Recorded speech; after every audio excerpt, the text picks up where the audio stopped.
Broadcasting live from the Business RadioX studios in Atlanta, Georgia, it's time for Workplace Wisdom. Sharing insight, perspective, and best practices for creating the planet's best workplaces.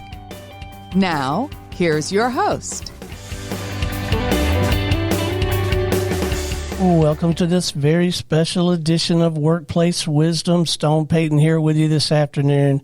You guys are in for a real treat. Please join me in welcoming to the broadcast with Magic Learning Company, Miss Leigh Ann Miller. How are you? Great. So happy to be here. Oh, it is a delight to have you in the studio. Before we dive in too far, let's give our listeners a little primer, a little overview, mission, purpose. What are you folks trying to get out there and do for people? How are you trying to serve?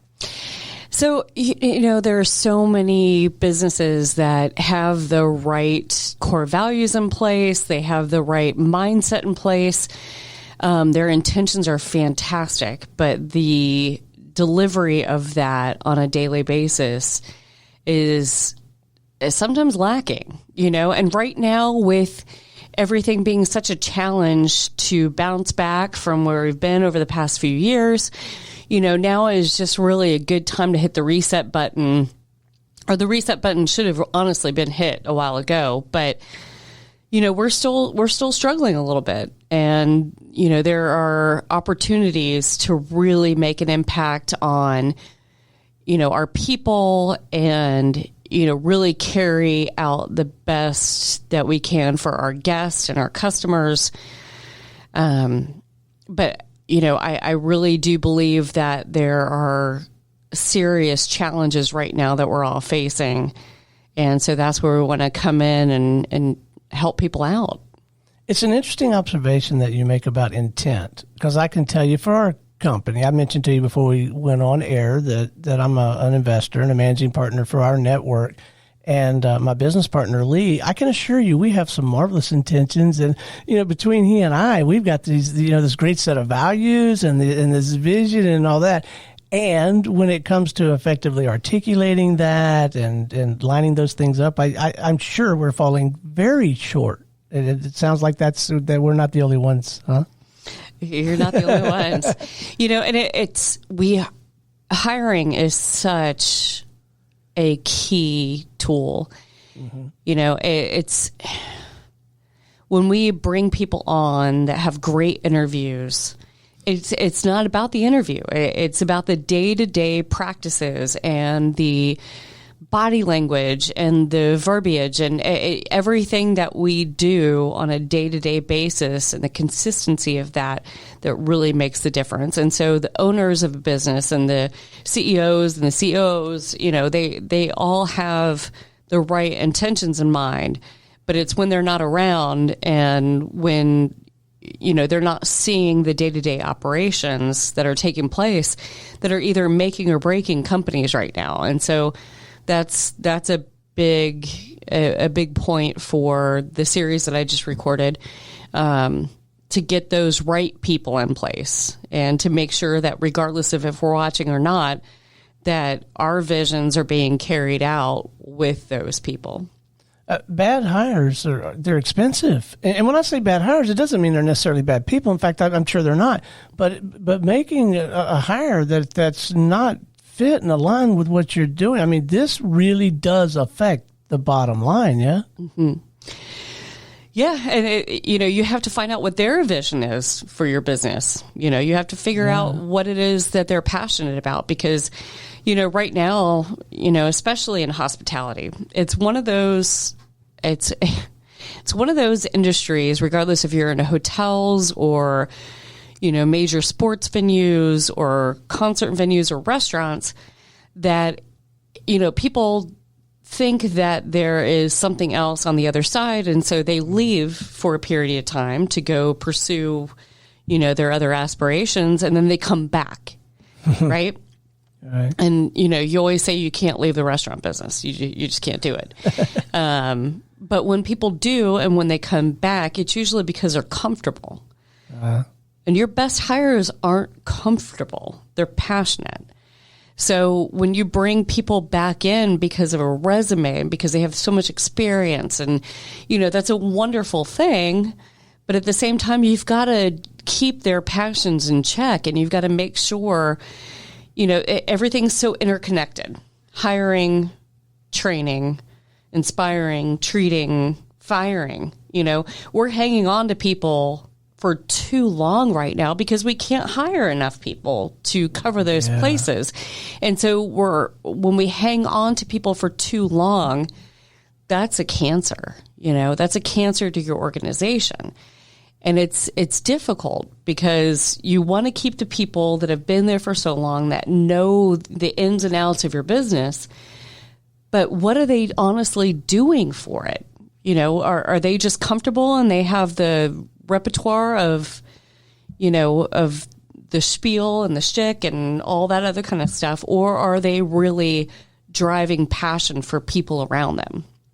We're hiring greener than ever. Yeah, I guess you're right. And, because people are out there, that have been in business organizations forever, and then they decide that, hey, listen, I want to be a part of the restaurant business. So they go to bartending school, or they go to, because honestly, it's not discounting the industry, but it is an easy in for people. Yeah. But sometimes the most green people that you bring in carry the most passion because they're seeing things through brand new eyes. And so you get inspired by them. Yeah. So if you keep the people that are so comfortable in it because they just don't leave, what are they doing to those passion levels that are new and are going to bring innovation into your organization? So it's really, really interesting watching how this unfolds for so many organizations right now.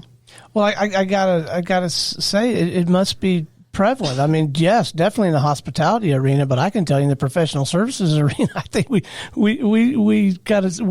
have those same challenges. I know when it comes to conducting an interview, I don't know. I find myself really pulling for the candidate, and I think maybe seeing things that aren't there. Or I went to a workshop one time, and the lady, she talked about hiring in your own image. And I think maybe I've made that mistake too. Like, this guy's like me, we're going to have a lot of fun. But that was like not the right thing that was not the right thing to do at all. So these terms that you mentioned a moment ago, the hiring and inspiring and so on, is that a pretty good description of the framework for the conversations and the work that you do when you engage with a client? With a client, yes. Yeah. With an interview, yes. But, interviews are going to always give you the right answers. Right. But when I'm dealing with clients right now, I'm seeing massive trends, and one of which is hiring. Uh-huh. And it's not necessarily about getting the bodies into the position. Uh-huh. It's about getting the right people. And like I said, sometimes we play off of resumes. Yeah. And we miss the conversation. And the conversation is going to tell you so much. And it's also, your Achilles heel too, because you don't want to, like you said, hire in your own image. But, getting caught up in a conversation sometimes will lead you to great people, but not necessarily great candidates. So it's difficult because when you get wrapped up in those conversations and you enjoy the conversation, and they make you laugh or you're making them laugh, it's important to sell the company, but not so far that they're now interviewing you. Right. Which that can happen a lot. And especially right now, we're throwing incentives and signing bonuses like we never have before for positions that really shouldn't have those things, Right. And so some people are interviewing at multiple companies to find out where the incentive is for them, and they're missing the mission statement. They're missing the passion of the company. We're now just trying to buy people to come in just to have the bodies in place. Right. And that's so scary. It really is, because where does it end? And long term, what kind of damage is that going to cause, right? Well, yeah, and I can tell you exactly. Say this business across the street is saying, okay, well, after 90 days, you're going to get a $500 signing bonus. Well, then the business across the street is hearing about that, and they're like, well, we'll give you $750. And then, one down the road is upping the ante again. And, after a while, like, where does it end? To the loyal employees that you have currently that didn't get those incentives, what does that say to them? Right. Where does it place their value? And you're now driving them out, because now they're going to go out and say, well, okay, well, if there's no incentive to stay, then I need to go somewhere else that's going to pay me to sign on. And then you're losing, in some cases, the people that have stayed too long, but in other cases, the people that are your biggest advocates, because they're just, what was the point? And also the training programs that are in place. We're shortening them. We're making them so short that now people can get through so quickly, whereas we held the people that have been with us longest so accountable in some businesses anyway, that they're wondering why we put them through that whole rigmarole to hop on board, and now we're just shaking hands and saying, come on. And it's such a catch-22 in so many places, and where people are placing value, where their biggest needs are right now is terrifying. So in your work, you're bringing some discipline, some structure, some rigor to that process, some repeatable processes and transferable tools, so that a layperson like me, whose day job is over here, but I've also got to be involved in the recruiting, that's part of what you're doing in your client work, or a big part of it, it sounds like. Yeah? Exactly. It's trying to teach where the balance is, because we're all suffering from this. So, and it's not the future employees or current employees' fault or problem. It's ours. It's our responsibility to the people that we've committed to by hiring them, to create that work environment to where they feel like everyone is accountable and everyone is held to the same standards, and to also treat them in a way that they don't want to leave to go find something else. They want to be a part of the training process for the future employees to harness and protect what they have come to value. What incredibly rewarding work this must be. Yeah, that must be a lot. What do you find the most rewarding about it? What are you enjoying the most? Honestly, I'm actually going to a wedding tomorrow for two of my former employees, but staying in touch with the employees that saw that value and felt that value, even though they didn't like it at the time, because I wasn't easy on them, but people that have come to appreciate those standards and the fact that they were held accountable to those standards. And then now I'm seeing it in the businesses that I'm working with, and hearing back from them those same things. And so it's really the feedback from the employees, or your team members, I'd rather say, that come back later on. And it's not just for that business, but for how they manage their life outside of the business too, and the standards that they set for themselves. People joke all the time, because we used to have these, this is such a small, minute portion of it, but we used to have these throw pillows on, whether it be in the hotel or in the private clubs that I was in or the restaurants that I was in. But if you had the opportunity to fluff and chop a pillow, and I still have employees from 20 years ago that will take pictures of their couches or their bed and send it back to me and say, "You see what you did to me?" And they're doing it still, but, like I said, it's a minute thing, but the way that they manage their own companies now, because some people have gone on to open their own businesses, and hearing back from them what it is that they took to implement for their new employees is just, that's the greatest thing. All right, I got to know your backstory a little bit. How in the world does one find themselves in this line of work? Did you know you were going to do this? No, oh, gosh, no. And most people don't. Now it's different thanks to, like the Food Network and,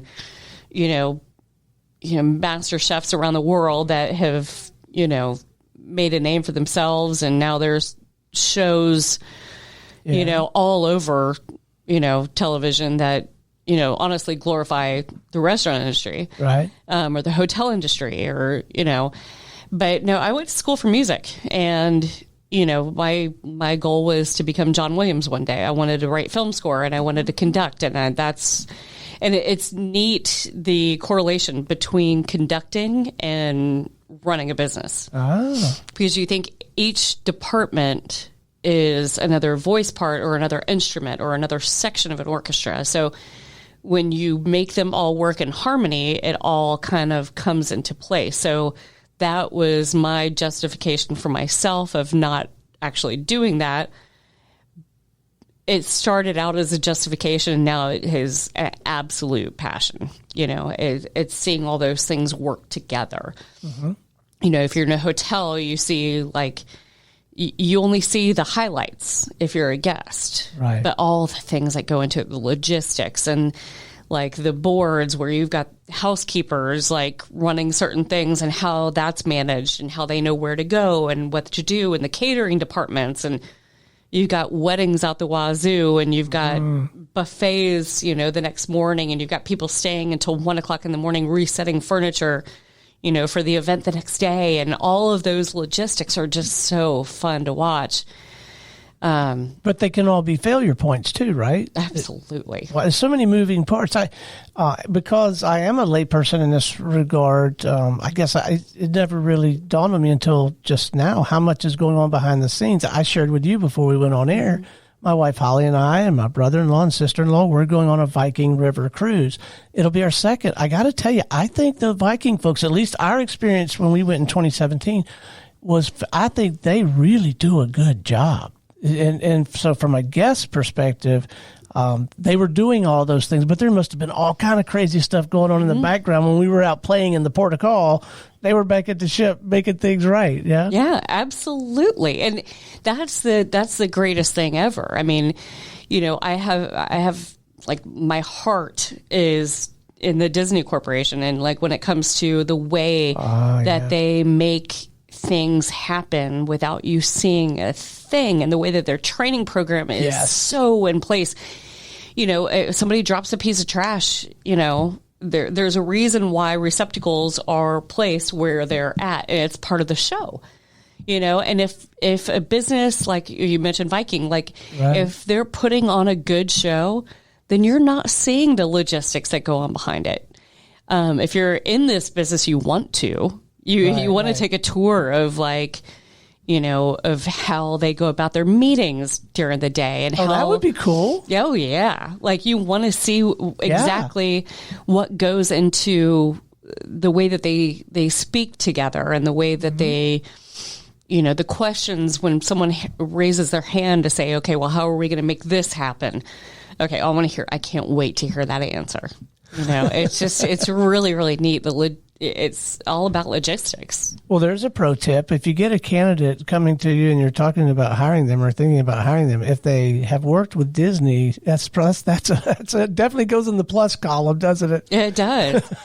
Well, and in any major corporation, I mean, there's an amount of failure that has to happen to get you to a high level. And that's why, people will say, well, you don't have enough experience. Well, a lot of new candidates and people coming out of college, and they don't understand that statement. Well, you haven't failed enough. Yeah. Okay, well, why is that a good thing?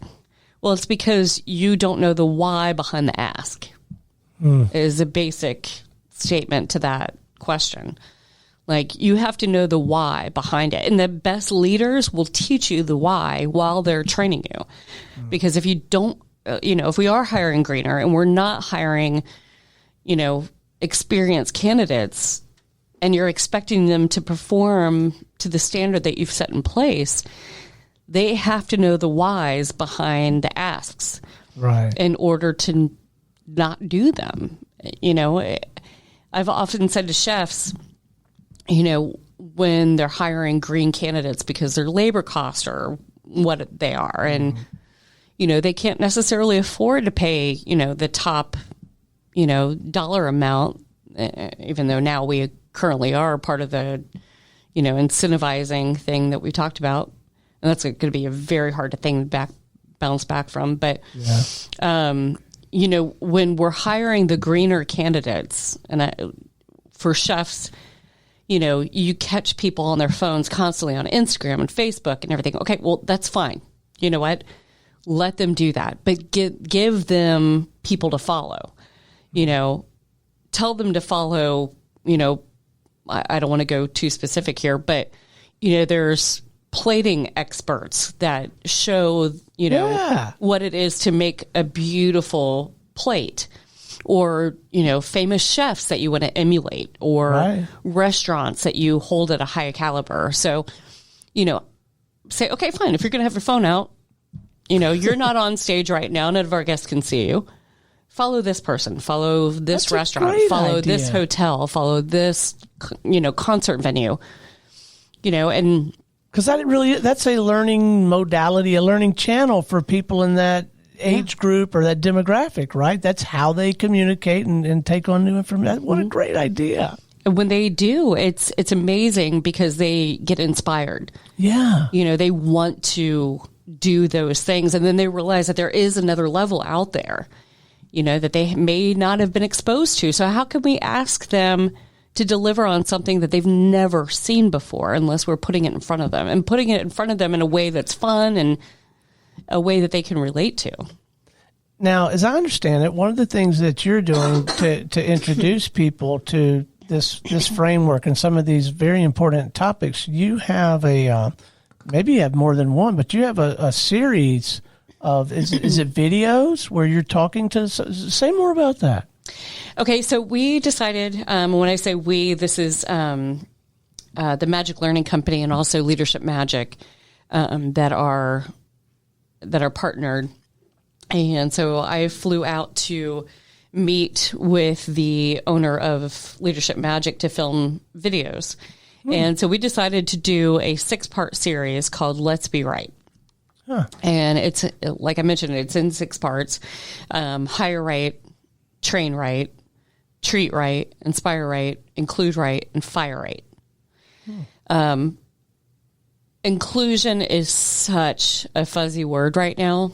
Right. And a lot of people just really don't get it. You know, we all want it. But making it happen is a very difficult thing. And that word is often misinterpreted. And so that one's very important to me. Also, firing right. So a lot of people really don't know how to properly fire someone. And it's not just about what's on paper and a list of things to do. It's realizing the audience and the dignity of these people that you once committed to bring on. And you have to know that you did everything in your power to help them succeed before you even get to that point. And that's also with training too. You know, I've known business owners that are holding people accountable by giving them information and expecting them to pass tests on their own time without guidance and without, like I said before, like the why behind what the ask is. And so they're left kind of flailing on their own to succeed. And then if we're not impressed with the outcome, then we're just letting them go. Our personal investment in the people that we hire is so important, and they have to feel it.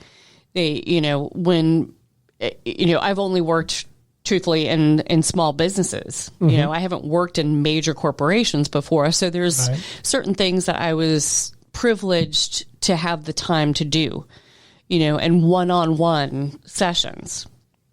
A lot of major companies don't have that privilege to do that, but they do have people and teams to do that. So following up with them and making sure that they're carrying it out in a way that is really going to set people up for success is a major deal. You know, if we're just hiring people and then hoping that they get the job done because they say all the right things, that's a recipe for disaster. Well, and going back to the bottom line, my personal experience has been, and these fruits are not the product of Leigh and I being geniuses. We just, I think, got lucky on a couple of occasions. But the compound returns you get on a highly motivated, passionate team member are just beyond measure. I mean, it just keeps paying and paying and paying. Yes? Yes, absolutely. Well, you know, and it's so funny because, you know, we think that it's, you know, and it absolutely is our job to inspire people, to get people excited to be in your business. But when they get excited about it, it often renews our investment in it, and it renews our energy and our passion for it. So it's constantly reciprocated. You know, it's just like a 360 sort of situation to where, you know, maybe one of us isn't having the best day, or one of us is like losing the passion for what we're doing because we've been doing it for so long. And, you know, to be reinvigorated by the people that we bring on, and then to see other employees, you know, get excited again where maybe they lost their passion. It's wonderful to see. And yeah, it's not always about the experience. Sometimes it's just about the passion level. So I'm sure you're seeing patterns, and maybe we've already touched on all of them, but I'm going to ask anyway. Are you finding that your clients, that there are a handful of things that you're seeing over and over that, you know, these are the challenges right now? That, Yeah. Okay. Oh, yeah. I would say the top 3 things that I'm seeing over and over and over again is hiring, like we talked about. Right. And like I said, it's not we all needed to get creative to bring in candidates, but that only takes you so far, and it's not sustainable. So hiring is truthfully the number one thing that I've seen. Okay. Firing is another one because of the hiring process, we're hanging on to people for too long. Right. Training is the other one, and those last two are equally balanced, I would say. And it's because of the fact that most of the time right now we're hiring people because we have an absolute need, and it's a 911. Got to get people in there. We got to get the bodies in there, and so we're just pushing them into a situation to where we're not taking the time to really spend with them. You know, and it's multi-department. You know, everything is interconnected when it comes to all the departments of your business. So we spend so much time training them for their task. They don't necessarily understand the tasks of their partners and how it fits in. And how it fits in. So you might have somebody in the accounting department who's getting frustrated with this person over here because they don't know the why behind how they're doing it. Right. And how it affects other people in their day-to-day. You know, timelines are timelines, but when it comes to the operational aspect of their job and how it affects those around them, we're not spending enough time training on that. You know, and if everyone had a mutual understanding of how each department worked and why it might be like, this deadline's not realistic for me because I'm relying on this to take place before this other department's going to have a better understanding of that, you know? And so it makes a much more cohesive environment when we take the time to properly train people, not just for their task at hand, but for how the inner workings of the business take place. Well, it makes completely sense to me. And it occurs to me that even if you somehow get your onboarding and early training just nailed, right, and we get them, that training or maybe the desired outcome, competency is really, it's a moving target, right? Like the goal line keeps moving. You got to keep pumping the handle. You can't just do it and then be done. It's never ending. You know, it's continuing education. It's, take the IT world, for instance. Oh, my word. Like, I still don't know that I know how to properly work a DVD player. And I used to make fun of my parents for not being able to work a VCR, so it's constantly changing, and every business is constantly changing in their own way. And you have to develop those people into the new, whatever's happening next. Right. And culinary is a perfect example of that. There's innovations with culinary, and hospitality. Mm-hmm. What people want and what people value is different now than what it used to be. People want to experience. It's not just about food and beverage. It's not just about how comfortable your pillows are in the hotel room. It's not just about where your seats are at a concert venue. It's about the entire experience. Right. And take concert venues for an example. I've been very fortunate in my life to know a lot of people who are in the music business that travel and tour, and they are going to choose where they tour based on the hospitality levels of where they're going, and not necessarily for themselves, but what their guests are going to experience and what memories they're going to bring back from those shows and those experiences and those sports venues and those, what are our guests going to experience, and are they going to want to come back, and what are they going to tell 100 of their friends on Instagram tomorrow? Right. And there's so many levels of hospitality within every business. All right, so let's talk about the work, and actually, let's even go further up front than that. How does the whole sales and marketing thing work for a practice like yours? Have you been at it long enough now that your phone rings, or do you still find yourself out there marketing and selling and that kind of thing? Every day. Okay. Every day. It's LinkedIn, it's social media, which I'm so bad at social media. So if you start following me, I'm so sorry. But I've got to get better about that. But there are people that are wonderful with it that, that really impacts their business. For me, it's going into places and then maybe sending an email saying, hey, listen, it was wonderful to be at your establishment. These are the things that I noticed, and not handing them a playbook, because that's rude.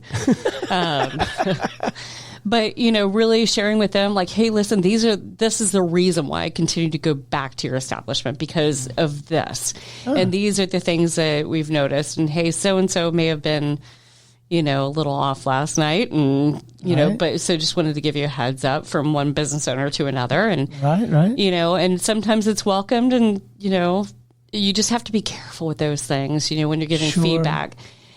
But I don't feel like, the internet's necessarily a place to give, having been in, the business for so long, I always appreciated a phone call or an email from someone to say, hey, listen, these are the things that we noticed, but we respect you enough to say, hey, we hope that this improves, versus putting it out on those sites. I'm with you. Yeah, I'm the same. And I would be appreciative of that. If someone were to get to me about any of their experience in any of the 35 community studios we have.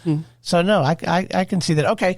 So you have this conversation, you bring on a client, talk a little bit about the work, particularly the early stages. How does this relationship and this work get started? So my business is run by Custom Leader, or is run by Leadership Magic and Magic Learning Company, but my business is actually called Custom Leadership, and there is a reason for that. And I don't even think I spent 2 seconds thinking about the name of the business, because it's exactly what I want it to be. It's customized to what the needs are. So some people are fantastic at the delivery of their hospitality. Some places, need a little work in, one area versus another. And, that's where it's really listening to what their challenges are versus telling them where their challenges are.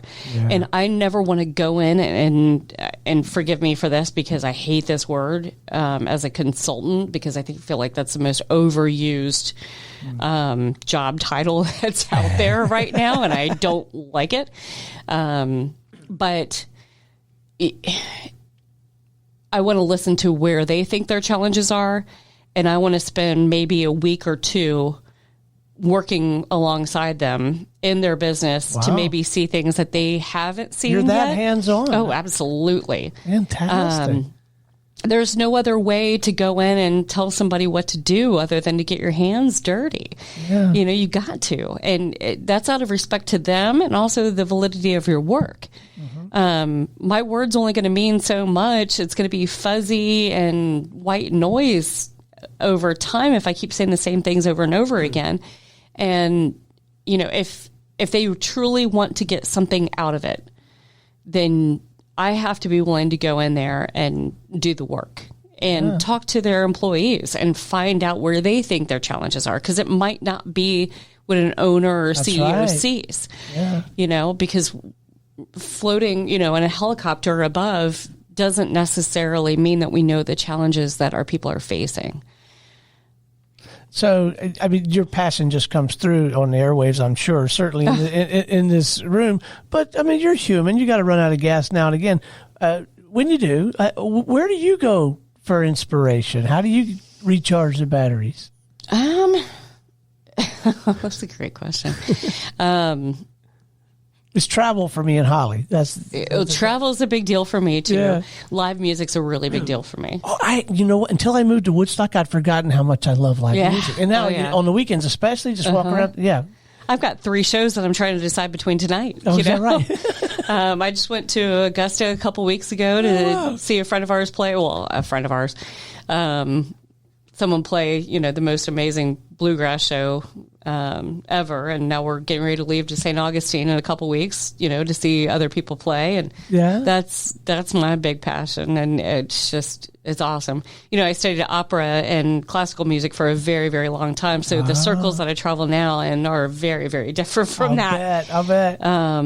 But yeah, that's where my batteries get recharged for sure. And back to much earlier in our conversation, you also get to witness firsthand, I bet you, some pretty inspiring stories in these client systems, right? When you're in there, I bet you see some really fun, inspiring stuff. Oh yeah. And some things that they forget to put value in. So for example, in the training process, one of the things that I talk about is talk about your struggles in the company history and how hard it was for you to get where you're at now, because they're going to appreciate that. They're going to see okay, well, this isn't just a company asking me to drink the Kool-Aid. Like, they had to make the Kool-Aid first before we were drinking it. And, some people's stories are just so inspirational, and the things that they had to overcome. And some people came from absolutely nothing. I was fortunate enough to be working at a private club down in Jupiter, Florida. And the members of that club were all very hand selected by the person who I'd say owns it. But, I would hear stories from these people that have multiple businesses all over the world, talk about how they lived in their car for X amount of time beforehand. And like those stories, okay, well, if you can come back from that, then, there's no excuse. You know what I mean? Kidding. And I can wash dishes for a little while I work on being a sous chef or what. I don't know what I'm talking about, but It's amazing what people are willing to do with grit. And, some great business owners that are even based here in Atlanta, I listen to their stories, and one of which, she talks about how, she only had $5,000 in her pocket, or in her bank account for that matter, when she started her own business. Wow. And she would, the groundwork that had to take place to get her to where she's at now is unbelievable. And you talk about grit and the things that you're willing to do, don't ever ask your employees to do something that you didn't have to do to get where you're at. That's a good discipline to live by. Yeah. All right. Before we wrap, a couple things. One, you intend to continue doing some of these video series things, right? You got some more stuff coming out on that front? I do. I'm about halfway through writing. It's, as opposed to the 6-part series, this is now a 40-part series. Oh, wow. Yeah. So ambitious. Hands are full on that one. Yeah. Well, it's to replicate, in small business terms, one of my mentors, and I'd like to say colleague, hopefully, that hopefully that would be well received. We'll see. But he's definitely a mentor. But he wrote a 40-part series in hospitality and it really gets into the whys behind everything. But he's more big business. I like to focus on the companies that are much, much smaller that have the same luxuries that I did in terms of the interactions with their people. Right. And I can speak to that obviously better. I'm not going to go into major companies and act like I know what I'm talking about. But the smaller companies that are really trying to get out of where they're at or can sustain where they're at, that's where my heart is. And so this 40-part series is all about hospitality and really fun stories and some major mishaps and some stupid mistakes that have been made over the years. One of my favorite stories with that, and this is going to be a part of the series, there was a couple that came into a restaurant that I was running at one point in time. And there was a courthouse right across the street, and they were from another country. And so they had all of their family and friends come up from that country to celebrate with them. And we were going to be hosting their reception. So they got up to the window, apparently, at the courthouse, and they said, "I'm sorry, you just missed your deadline." And it was like on a Friday. And so Saturday, Sunday weren't going to happen, and all their family and friends were going to be flying back. And they specifically wanted a certain date. Some people are very date specific, lucky numbers, family history, whatever it is. And so we decided at that point, we're like, we're not going to let this happen. So she was almost in tears. She threw away her bouquet. I watched her throw it in the trash. And so we ended up calling a regular guest who is an actual judge. We said, what are the odds of you actually coming up to the restaurant to marry this couple in the restaurant? And so we ended up sending people out to the local grocery store to buy flowers to build her another bouquet. We pulled her dad into my office and we said, "Hey, listen, your daughter's getting married today." He's like, no, she's not. You missed what happened. And we're like, no, we didn't miss anything. This is what's about to happen. A judge is about to walk up the stairs and marry your daughter today. And so finding moments of magic like that and a way to make an impact on people is the greatest thing that any of us can do. And, we think so specifically to the hospitality industry, being hotels, restaurants, major event venues, but we forget that regardless of the business that you're in the hospitality industry. Yeah, well said. All right, if our listeners, and I'm sure they will, want to have a conversation with you or someone on your team or access some of this content that you're creating for them, let's leave them with some contact points, whatever you feel like is appropriate, whether it's email or websites or any of that kind of thing. Sure. So I've recently gone up on a site called LearnDesk, which huge fan of. Anything from health and wellness to school to anything you can learn about on there, but it's learndesk.us, and you can find my series there, Let's Be Right, or you can also put in my name, Leigh Ann Miller, and that will guide you to that. You can also, if you want to email me directly, I'd be happy to receive your emails, and it's customleadership@gmail.com. Fantastic. Well, it has been an absolute delight having you in the studio this afternoon. And we may need to do this again, have kind of an update when you get on the other side of creating your series. It might be fun to check in with you. Yeah, I'd love to do that. Yeah. Absolutely. All right. This is Stone Payton for our guest today, Leigh Ann Miller with Magic Learning Company, and everyone here at the Business RadioX family saying we'll see you next time on Workplace Wisdom.